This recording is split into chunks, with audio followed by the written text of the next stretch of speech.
ஹரே கிருஷ்ணா. எல்லோருக்கும் எனது பணிவான நமஸ்காரங்கள். ஓம் நமோ பகவதே வாசுதேவாயாம். ஓம் நமோ பகவதே வாசுதேவாயாம். ஓம் நமோ பகவதே வாசுதேவாயாம். ஜெய ஸ்ரீ கிருஷ்ணா சைத்தன்யா பிரபு நித்யானந்தா ஸ்ரீ அத்வைதா கதாதாரா சிவாஷாடி கௌர பக்தவருந்தா. ஹரே கிருஷ்ணா கிருஷ்ணா கிருஷ்ணா ஹரே ஹரே, ஹரே ராம ராம ராம ஹரே ஹரே. பகவத்கீதை உண்மை உருவில் அத்தியாயம் 12. அத்தியாயத்தின் தலைப்பு பக்தி தொண்டு. பதம் 1. மொழிபெயர்ப்பும் பொருளுரையும் வழங்கியவர் ஏசி பக்தி வேதாந்த சுவாமி ஸ்ரீல பிரபுபாதா, அகில உலக கிருஷ்ண பக்தி கழக ஸ்தாபக ஆச்சாரியார். மொழிபெயர்ப்பு. அர்ஜுனன் வினவினான், மிகவும் பக்குவமானவர்களாக கருதப்படுபவர்கள் யார்? எப்போதும் உமது பக்தி தொண்டில் முறையாக ஈடுபட்டிருப்பவர்களா, அல்லது தோன்றாத அருவ பிரம்மனை வழிபடுபவர்களா? பொருளுரை. தனது தனிப்பட்ட உருவம், அருவம் மற்றும் விஸ்வரூபத்தை விளக்கிய கிருஷ்ணர் எல்லாவித பக்தர்கள் மற்றும் யோகிகளை பற்றியும் விவரித்துள்ளார். ஆன்மீகவாதிகள் பொதுவாக இரு பிரிவுகளாக பிரிக்கப்படலாம். அருவவாதிகள் ஒரு பிரிவினர், உருவத்தை வழிபடுவோர் மற்றொரு பிரிவினர். உருவத்தை வழிபடும் பக்தன் தனது முழு சக்தியுடன் பரமபுருஷரின் சேவையில் தன்னை ஈடுபடுத்துகிறான். அருவவாதியும் தன்னை ஈடுபடுத்துகிறான். ஆனால் கிருஷ்ணருடைய நேரடி சேவையில் அல்லாமல் தோன்றாத அருவ பிரம்மனின் மீதான தியானத்தில் அவன் தன்னை ஈடுபடுத்துகின்றான். பூரண உண்மையை உணர்வதற்கான பல்வேறு வழிமுறைகளில் பக்தி யோகமே உயர்ந்தது என்பதை நாம் இந்த அத்தியாயத்தில் காணலாம். புருஷோத்தமரான முழுமுதற் கடவுளுடன் உறவு கொள்ள ஒருவன் விரும்பினால் அவன் பக்தி தொண்டை ஏற்க வேண்டியது அவசியம். பரமபுருஷரை பக்தி தொண்டின் மூலம் நேரடியாக வழிபடுவோர் உருவவாதிகள் எனப்படுவர். அருவ பிரம்மனின் மீதான தியானத்தில் தன்னை ஈடுபடுத்துவோர் அருவவாதிகள் எனப்படுவர். இவற்றில் எந்த நிலை சிறந்தது என்ற கேள்வியை அர்ஜுனன் இங்கே எழுப்புகின்றான். பூரண உண்மையை உணர்வதற்கு பல்வேறு வழிகள் இருப்பினும் தனக்கு செய்யப்படும் பக்தி தொண்டு அல்லது பக்தி யோகமே எல்லாவற்றையும் விட உயர்ந்தது என்று இந்த அத்தியாயத்தில் கிருஷ்ணன் நமக்கு சுட்டி காட்டுகின்றார். இறைவனுடன் தொடர்பு கொள்வதற்கான மிகவும் நேரடியான எளிமையான வழிமுறை இதுவே. பகவத்கீதையின் 2ஆம் அத்தியாயத்தில் உயிர்வாழி ஒரு ஜடவுடல் அல்ல என்றும் ஆன்மீகமான பொறி என்றும் பரமபுருஷர் விளக்கினார். மேலும் பரம உண்மையே ஆன்மீக முழுமையாகும். 7ஆம் அத்தியாயத்தில் பூரண உண்மையின் அம்சமே உயிர்வாழி என்பதை உரைத்த இறைவன் அந்த உயிர்வாழி தனது கவனத்தை பூரணத்திடம் முழுமையாக திருப்ப வேண்டும் என்று சிபார்சு செய்தார். பின்னர் மீண்டும் 8ஆம் அத்தியாயத்தில் தனது உடலை விடும் நேரத்தில் கிருஷ்ணரை எண்ணுபவன் யாராக இருந்தாலும் அவன் ஆன்மீக வானிலுள்ள கிருஷ்ணருடைய உலகத்திற்கு உடனடியாக மாற்றப்படுகிறான் என்றும் கூறப்பட்டது.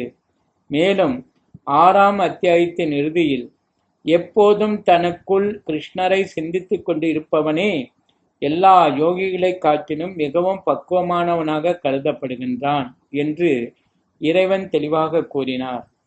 எனவே கிருஷ்ணரின் தனிப்பட்ட உருவின் மீது பற்றுதல் கொள்ள வேண்டும் என்பதே ஒவ்வொரு அத்தியாயத்தின் முடிவாகும். அத்தகு பற்றுதலே ஆன்மீக உணர்வின் மிக உயர்ந்த நிலையாகும். அவ்வாறு இருப்பினும் கிருஷ்ணரின் தனிப்பட்ட உருவின் மீது பற்றுதல் கொள்ளாத நபர்களும் இருக்கின்றனர். பற்றின்மையால் திடமாக இருக்கும் அவர்கள் பகவத்கீதைக்கான விளக்க உரையில் கூட மக்களை கிருஷ்ணரிடமிருந்து திசை திருப்பி அவர்களது பக்தியை அருவ பிரம்மனிடம் செலுத்தும்படி செய்ய விரும்புகின்றனர். அத்தகு நபர்கள் புலன்களுக்கு அப்பாற்பட்டதும் தோன்றாததுமான பூரண உண்மையின் அருவத்தன்மையின் மீது தியானம் செய்வதை தேர்ந்தெடுக்கின்றனர். இவ்வாறு ஆன்மீகவாதிகளில் இரு வகையினர் இருப்பது உண்மையே. இந்த இரு வழிமுறைகளில் எது எளிமையானது என்பதையும் இரு வகுப்பினரில் யார் மிகவும் பக்குவமானவர்கள் என்பதையும் தனது கேள்வியின் மூலம் தெளிவுபடுத்த அர்ஜுனன் முயற்சி செய்கின்றான். வேறு விதமாக கூறினால், கிருஷ்ணருடைய தனிப்பட்ட உருவில் பற்றுதல் கொண்டுள்ள அர்ஜுனன் தனது சொந்த நிலையை தெளிவுபடுத்திக் கொள்கிறான். தனது நிலை பாதுகாப்பானதா என்பதை அறிய விரும்புகின்றான்.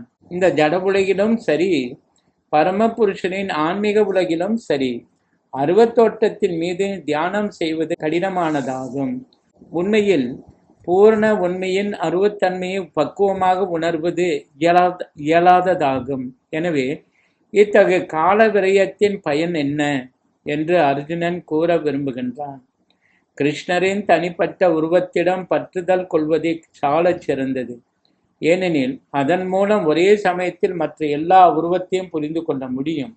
மேலும் கிருஷ்ணரின் மீதான தனது அன்பிற்கு எந்த தொந்தரவும் இருக்காது என்பதை அர்ஜுனன் 11ஆம் அத்தியாயத்தில் உணர்ந்தான்.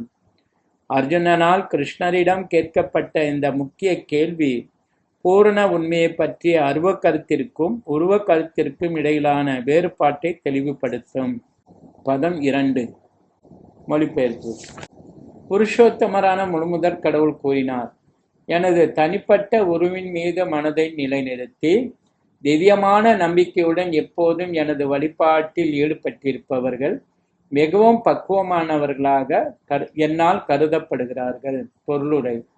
எவன் ஒருவன் தனது தனிப்பட்ட உருவத்தின் மீது மனதை நிலைநிறுத்தி பக்தியுடனும் நம்பிக்கையுடனும் தன்னை வழிபடுகின்றானோ அவனே யோகத்தில் மிகவும் சிறந்தவனாக கருதப்பட வேண்டும் என்று கிருஷ்ணர் மிக தெளிவாக அர்ஜுனனின் கேள்விக்கு இங்கு விடையளிக்கின்றார். இத்தகைய கிருஷ்ண உணர்வில் இருப்பவனுக்கு ஜட செயல்கள் எதுவும் கிடையாது. ஏனெனில் அனைத்தும் கிருஷ்ணருக்காக செயல்படுகின்றன. தூய பக்தன் சதா சர்வ காலமும் செயலில் ஈடுபட்டுள்ளான். சில நேரங்களில் அவன் ஜபம் செய்கின்றான். சில நேரங்களில் கிருஷ்ணரை பற்றிய நூல்களை படிக்கவோ கேட்கவோ செய்கின்றான். சில நேரங்களில் பிரசாதம் சமைக்கின்றான். சில நேரங்களில் கிருஷ்ணருக்காக ஏதேனும் வாங்குவதற்கு சந்தைக்கு செல்கின்றான். சில நேரங்களில் கோயிலை தூய்மை செய்கின்றான். பாத்திரங்களை கழுவுகின்றான். இவ்வாறாக அவன் எதை செய்தாலும் தனது செயல்களை கிருஷ்ணருக்கென அர்ப்பணிக்காமல் நொடி பொழுதையும் கழிப்பதில்லை. இத்தகைய செயல் பூர்ண சமாதியில் இருப்பதாகும். பதங்கள் 3, 4. மொழிபெயர்ப்பு. ஆனால் தோற்றம் அளிக்காததும் புலன் உணர்விற்கு அப்பாற்பட்டு இருப்பதும் எங்கும் நிறைந்ததும் சிந்தனைக்கு எட்டாததும் மாற்றமில்லாததும் நிலையானதும் அசைவற்றதுமான பூரண உண்மையின் அருவத்தன்மையை முழுமையாக வழிபடுபவர்கள் பல்வேறு புலன்களை கட்டுப்படுத்தி எல்லோரிடமும் சமநோக்குடன் பழகி அனைவருக்கும் நன்மை தரும் செயல்களில் ஈடுபட்டு இறுதியில் என்னை அடைகின்றனர். பொருளுரை. பரமபுருஷ பகவானை நேரடியாக வழிபடாமல் அதே இலக்கினை மறைமுகமான வழிமுறையின் மூலம் அடைய முயல்பவர்களும் இறுதியில் அந்த இலக்கான ஸ்ரீ கிருஷ்ணரை அடைகின்றனர். பற்பல பிறவிகளுக்கு பிறகு அறிவுள்ள மனிதன் வாசுதேவனே எல்லாம் என்று அறிந்து என்னிடம் அடைக்கலம் புகுகின்றான். பற்பல பிறவிகளுக்கு பிறகு பூரண ஞானத்தை ஒருவன் அடையும் பொழுது அவன் பகவான் கிருஷ்ணரிடம் சரணடைகின்றான். இப்பதத்தில் குறிப்பிடப்பட்டிருக்கும் முறையில் இறைவனை அணுகுபவன் புலன்களை கட்டுப்படுத்த வேண்டும், எல்லோருக்கும் தொண்டு செய்ய வேண்டும் மற்றும் எல்லா உயிர்களுக்கும் நன்மை தரும் செயல்களில் ஈடுபட வேண்டும். ஒருவன் பகவான் கிருஷ்ணரை அணுக வேண்டும் என்பதையும் அவ்வாறு இல்லாவிடில் பக்குவமான உணர்வு சாத்தியமல்ல என்பதையும் இதிலிருந்து ஊகிக்க முடியும். பெரும்பாலும் அவன் கிருஷ்ணரிடம் பூர்ணமாக சரணடைவதற்கு முன்பு ஏராளமான தவங்களை மேற்கொள்ள வேண்டும். தனிப்பட்ட உயிர்வாளியினுள் பரமாத்மாவை உணர்வதற்கு பார்த்தல், கேட்டல், சுவைத்தல், இயங்குதல் போன்ற புலன் சார்ந்த செயல்கள் அனைத்தையும் நிறுத்திவிட வேண்டும். அதன் பின்னர் பரமாத்மா எங்கும் நிறைந்திருப்பதை அவன் புரிந்து கொள்கிறான். இதனை உணர்ந்த அவன் எந்த உயிரிடமும் போராமை கொள்வதில்லை. அவன் மனிதனுக்கும் மிருகத்திற்கும் எந்த வேறுபாட்டையும் காண்பதில்லை. ஏனெனில் அவன் ஆத்மாவை மட்டுமே காண்கிறான், வெளித்தோற்றத்தை அல்ல. ஆனால் சாதாரண மனிதனை பொறுத்தவரையில் அருவநிலையை உணரும் இந்த வழிமுறை மிகவும் கடினமானதாகும். பதம் 5. மொழிபெயர்ப்பு. எவரது மனம் பரமனின் தோன்றாத அருவத்தன்மையுடன் பற்றுதல் கொண்டுள்ளதோ அவர்களது வளர்ச்சி மிகவும் கடினமானதாகும். அவ்வழியில் முன்னேற்றம் காண்பது உடலை உடையவர்களுக்கு எப்போதும் சிரமமானதாகும். பொருளுரை: சிந்தனைக்கு எட்டாததும் தோன்றாததுமான பரமபுருஷரின் அருவத்தன்மையின் பாதையை பின்பற்றும் ஆன்மீகவாதிகள் ஞான யோகிகள் என்று அழைக்கப்படுகின்றனர். பகவானின் பக்தி தொண்டில் ஈடுபட்டு கிருஷ்ண உணர்வில் முழுமையாக இருப்பவர்கள் பக்தி யோகிகள் என்று அழைக்கப்படுகின்றனர். இங்கே ஞான யோகத்திற்கும் பக்தி யோகத்திற்கும் இடையிலான வேறுபாடு மிக தெளிவாக வெளிப்படுத்தப்பட்டுள்ளது.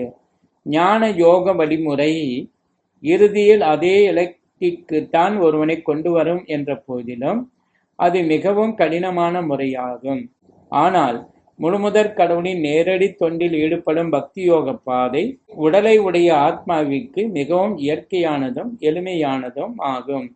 நினைவு கெட்டாத காலத்திலிருந்து பல்வேறு உடல்களை பெற்று வந்துள்ள ஜீவாத்மாவினால் தான் இந்த உடல் அல்ல என்பதை ஏட்டறிவின் மூலம் புரிந்து கொள்வது மிகவும் கடினம்.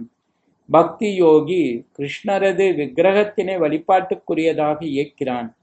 அதன் மூலம் உடல் சார்ந்த எண்ணங்களை மனதில் தாங்கியுள்ள மனிதனும் ஆன்மீகத்தில் ஈடுபட முடியும். பரமபுருஷ பகவானை அவரது ரூபத்தின் மூலம் கோவிலில் வழிபடுவது சிலையை வழிபடுவதாகாது.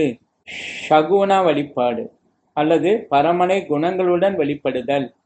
நிர்குண வழிபாடு, அதாவது குணங்களற்ற பரமனை வழிபடுதல் ஆகிய இரண்டிற்குமான ஆதாரங்கள் வேத இலக்கியங்களில் உள்ளன.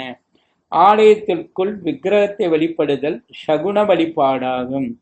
ஏனெனில் பகவான் பௌதிக குணங்களின் மூலம் அங்கே தோற்றமளிக்கிறார்.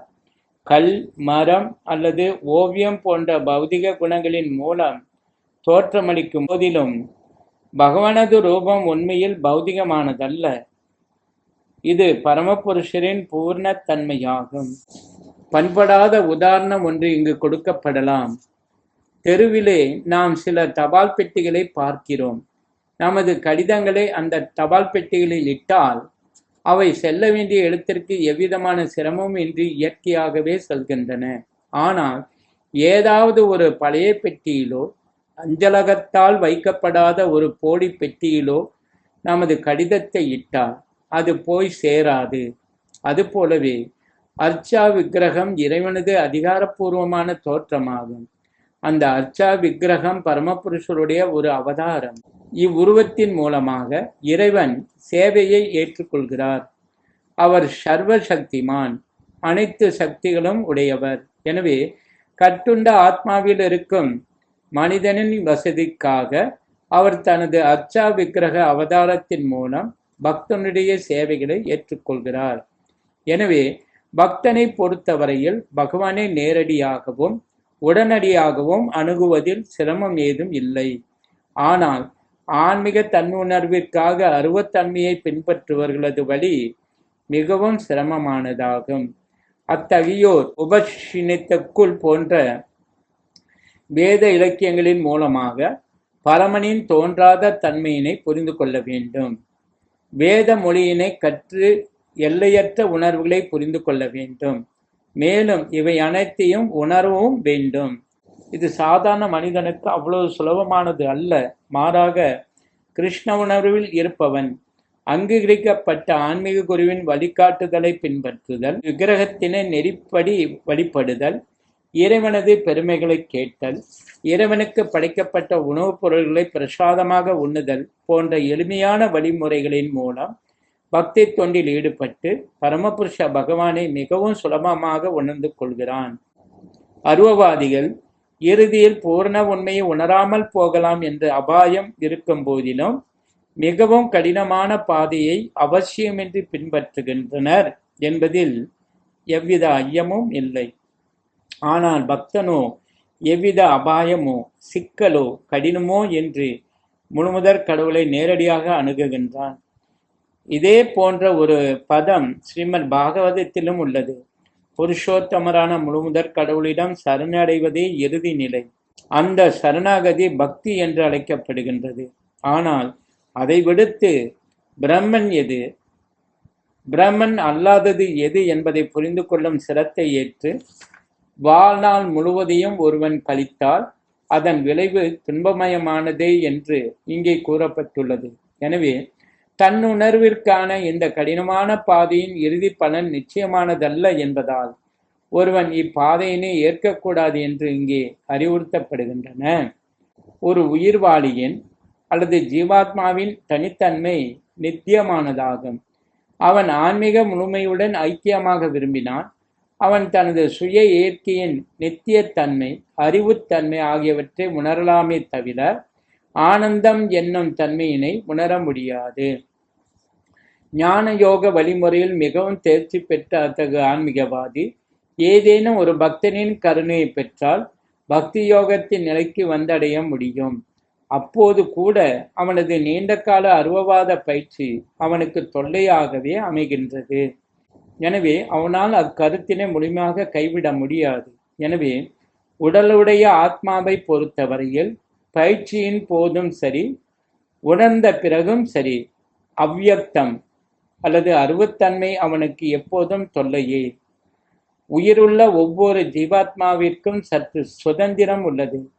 அருவத்தன்மையினை உணர்வது தனது ஆனந்தமயமான ஆன்மீக இயல்பிற்கு எதிரானது என்பதை அவன் தெளிவாக அறிய வேண்டும். இம்முறையை யாரும் ஏற்கக்கூடாது. ஏனெனில் பக்தி தொண்டில் ஒருவனை முழுமையாக ஈடுபடுத்தும் கிருஷ்ண உணர்வே ஒவ்வொரு தனிப்பட்ட உயிர்வாளிக்கும் மிகச் சிறந்த வழிமுறையாகும். இந்த பக்தி தொண்டினை ஒருவன் அலட்சியப்படுத்த விரும்பினால் அவன் நாத்திகனாக மாறிவிடும் அபாயம் உள்ளது. எனவே சிந்தனைக்கு எட்டாததும் புலன்களுக்கு அப்பாற்பட்டதுமான அருவத்தன்மையை மீது கவனத்தை செலுத்தும் வழிமுறை இப்பதத்தில் ஏற்கனவே விளக்கப்பட்டபடி என்றுமே ஊக்குவிக்கப்படக்கூடாது. அதிலும் குறிப்பாக இந்த கலியுகத்தில் பகவான் ஸ்ரீ கிருஷ்ணர் இம்முறையை சிபார்சு செய்யவில்லை. ஸ்ரீ ஸ்ரீமத் பகவத் கீதா கி ஜெய், ஸ்ரீல பிரபுபாத் கி ஜெய், கௌர பிரமணண்டே, ஹரே ஹரி போல்.